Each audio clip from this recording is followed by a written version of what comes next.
Welcome to MakingRealEstateFun.com. I'm Keith Hoffman, and I'm here along with my co-host Taji Clark. Hey guys.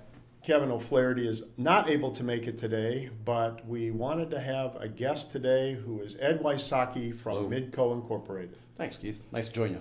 Well, we thought today that we would talk a little about commercial telephones, cabling systems, and talk a little about that. So why don't you tell us, first of all, what you do? I am with Midco Incorporated. The company was founded in 1960. It's a family-owned business. And primarily what we do is we work on your communication systems and security systems. We can literally set it up so we pull cable for not only your data network, but we can also pull cable for your telephones. We can put in access points if that's a requirement. On the security side of the house, we can put in cameras if need be. We can put in sensors. We can put in all sorts of security devices to kind of make things locked up and everybody's safe and tight. Probably one of the largest concerns that we have on a commercial side for security is State Farm Insurance down in Bloomington. And we do a lot of their properties throughout the United States. Interesting.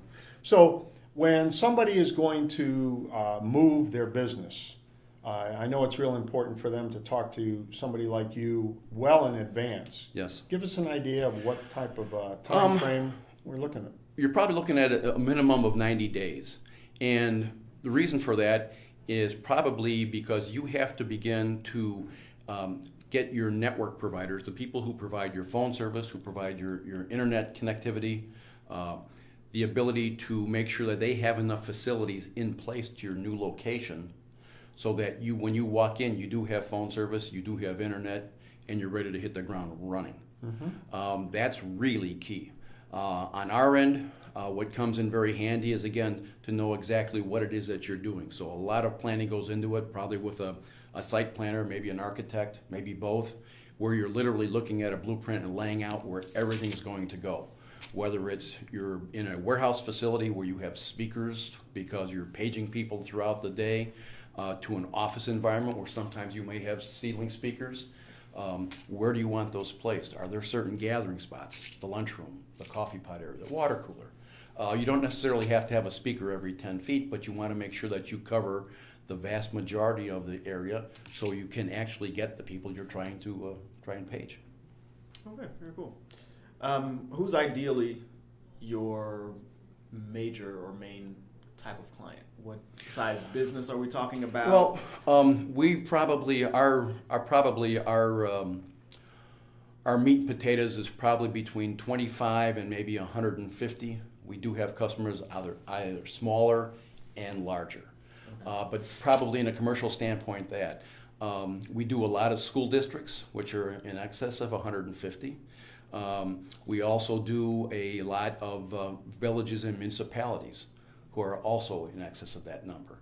We also do a lot of dentist's office, insurance agents, all sorts of people who have small businesses. But again, we are able to provide them with a system that gives them the capabilities and the functionality that they're looking to kind of give that big company presence, Sure. but at a fraction of the cost.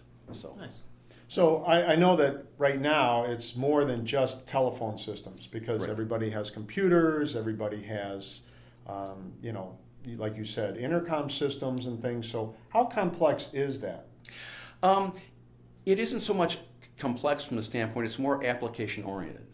One of the biggest features that they have right now is called unified communications. And basically it's just simply taking your emails and your voicemails and putting them on a unified platform, i.e. your desktop computer, your laptop, or your desktop. And it's nice because, again, most people these days are flying by their desk or sitting at their desk for a moment. Instead of having to check two different devices for messages, you check one. And you're able to delete them, you're able to get to them, you're able to go to your cell phones because those are also passed. So you can get those on that device. If you have a business where you're constantly mobile, you're either in your car because you're going from one appointment to another, you can take your phone calls in your car on your cell phone, basically being transferred or twinned from your desktop phone in your office. So instead of sitting in traffic, kind of just getting steamed, you actually can conduct business and not have to come back to the office and return 25 phone calls. That's perfect. We're on the beach, There you laying go. on the beach, and you get the phone call. Hello? Oh, yes. Just a minute. I'll take care of that in just a few minutes. Okay, thank you. Hang up the phone. That has been done. Or on the golf course. On the wherever it golf might be. course, Right, I know. I've right, done that right. myself Yeah, on yeah. the golf course before. So it does come in very handy. And again, the idea is to make people as available as they want to be. You can make yourself 24/7. That begins to wear a little while. So again, with the technology, I can set it up, or we can set it up such that by phone number, if I have your number and I think that I got to take your call no matter any day, I can take that call. It's Sunday at 3 in the morning if I so desire. Or I can say, hey, you know what? After 5 o'clock on Friday, voicemail. Yeah. So we all know that technology today is rapidly changing. You know, there's always, you know, the next big thing, something that's new and exciting. Over the last, I'd say 5 years, what are some of the biggest changes that you've seen? Probably the biggest changes, again, is just the unification of telecommunications and data communications. And basically what you're saying is the next step is going to what's called the cloud, where again, the best application for a cloud is if you have multiple offices. So let's say you have one main location where you might have 30 people, but you have satellite offices throughout the area. Think of a village or a municipality. You've got City Hall, you've got Streets and Sands, you've got the Park District, you've got the Water Department, you've got the sewer guys, I mean, all over. And most of those locations, with the exception of City Hall, usually are not really phone intensive. They might have a few phones out there, but the idea is it's nice to be able to tie them back to City Hall, because when we make a call, we can actually hit a destination. Sure. And again, we have one voicemail to go back to get messages. We have one server to get our emails from, etc. We have cell phones, so as the guys are walking to the sites to check on the water pressure or to see if what's being done, is the street job being done on time, they can take those phone calls on their cell phones. And you're making yourself more productive as opposed to having to come back and return 20 calls.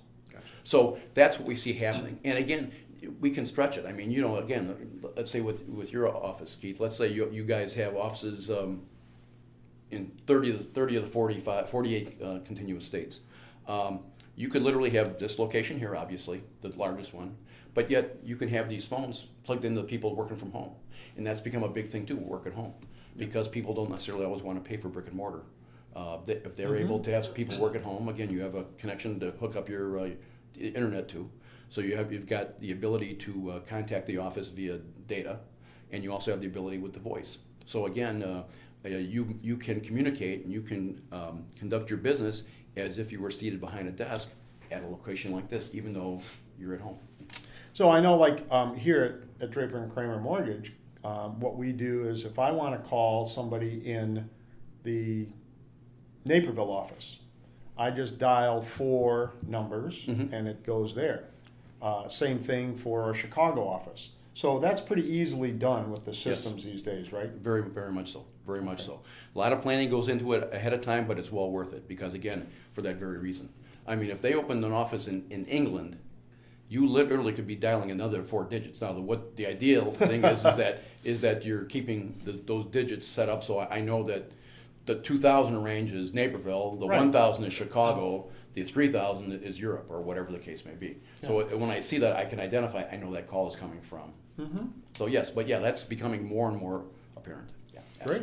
So I would imagine that you've had to, maybe go behind somebody else's work, maybe from time to time. If an old company did the wiring for one office or one office building, you've had to go back and. So this is a question that I'm finding that I'm always asking some of our guests. So what is the wildest thing that you've seen as you've had to go back behind somebody's work to make changes or to fix or redo? Oh boy, let me think. I don't know about the wildest. One of the funniest was I was dealing with a gentleman, and he was under the impression that the phones operated similar to an appliance, whereby if you unplug it, you're not getting charged for it. So I had to unfortunately inform him that really wasn't the case. You're getting the bill for those 30 phones, whether they're plugged in or not. So you may as well plug them in and use them. One of the funnier incidents that I do recall, there is a piece of equipment that is still used, not as much as it was in the past, but was called a call accounting system. And primarily it was used by professional services who wanted to bill back for their time. So what customers usually would say is that, I didn't spend that kind of time with you guys. It's like, yeah, here's the call. You called in, this is your number, right? It was at 2:58 and we spoke to 4:15. So I'm charging you $125 an hour. That's what you're paying. That's what you're billed for. So we did have this one incident where this law firm actually was giving a demonstration on this call accounting system. What they didn't know, with the exception of the senior partner, was that they were already on the call accounting system for about a month. So yeah, so somebody happened to see their home phone number being called, but not by their extension. Yeah. Yes. So needless to say, the gentleman was asked to be excused from the meeting, and they had a partners only meeting. That's trouble. Yeah. Oh yeah. That's oh trouble. yeah. You bet. You bet. So if someone wanted to reach out to you to get in touch with you to have their systems set up Sure. or systems changed, how would they get in touch with you? What's the best way? Call us at Midco Incorporated. We're in Burr Ridge, Illinois. The main number is 630-887-1800. We can be reached there. My direct inward dial number, or my one number to reach me, is 630-590-8343, and that's Ed Wysocki with Midco. Awesome. Perfect. You can reach me by cell phone, 630-306-LOAN. That's 630-306-5626, or visit me on my website at dkmortgage.com/Hoffman. Awesome. And I'm Taji Clark. Best way to reach me is on my website, just tajiclark.com. All of my social media channels, all of my contact information is all there, so it's the best and easiest way to get me. And we want to thank Tom Weiler from Weiler Studios today. He's our videographer, and he always does a great job.